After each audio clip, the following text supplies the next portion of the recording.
Région de Scania, 4e ère, 103e année, rapport pour la guilde des aventuriers. Les rumeurs vont bon train dans ces lieux très reculés où seuls les paysans et quelques milices parviennent à faire subsister des villages éphémères. L'on parle d'une maladie étrange qui aurait pris le village de Krulfeld. Une maladie accompagnée de fortes démangeaisons. Une maladie qui, pour ce qu'elle n'importe pas, semble transformer ces quelques rescapés en, comment pourrais-je dire, en véritables zombies vivants. Ces survivants, plus attirés désormais par leurs tâches répétitives que par le contact avec les autres membres de leur famille ou de leurs amis, se trouvent également pris d'une agressivité décuplée. Tout cela inquiète, et même le plus simple des fermiers a remarqué ô combien la population a changé en quelques semaines. L'affaire devenant préoccupante, j'ai pris sur moi d'envoyer 4 des nôtres sur place afin d'enquêter. Ils ont pour ordre de se rendre à Krulfeld, de faire un bilan de la situation et de mettre tout en œuvre afin d'aider la population à se débarrasser de ce fléau et, peut-être, de se débarrasser de celui ou de celle qui l'a propagé, si tant est que cette personne existe.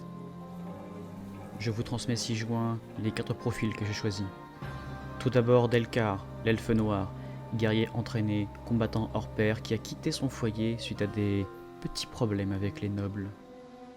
Selene, l'elfe des bois un peu renfermé, combattante au corps à corps, pisteuse hors pair, mais surtout capable d'appeler aux énergies naturelles pour soutenir ses alliés et, pourquoi pas, détecter d'éventuelles menaces.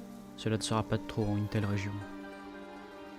Baldron, aventureux et bagarreur, ce nain de ses haches saura se rendre utile au corps à corps. De même, ses compétences d'ingénieur aideront son groupe à se tirer de situations inextricables. Enfin, je l'espère. Et enfin, Tergelmir, moine honorable de l'église de la Terre. Ses compétences équilibrées et son érudition lui permettront sans doute de canaliser l'énergie de ce groupe. J'espère qu'il saura montrer à ses 3 camarades la voie de la sagesse. À ce propos, le premier rapport du groupe est arrivé, et ce qu'il dit est pour le moins inquiétant. Notre quatuor prétend avoir rencontré un loup-garou.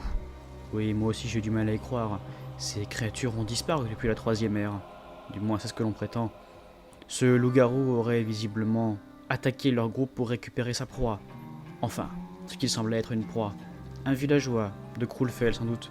Je me demande bien ce qui se passe là-bas. Des loups-garous, des infectés, une maladie. Je leur fais pleine confiance pour s'en tirer, mais je vais quand même aviser la situation.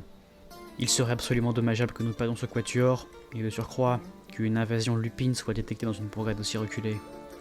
N'en déplaise aux nobles, vous le savez, tout ce qui touche une petite région finit forcément par arriver dans une grande ville, et c'est bien là le problème.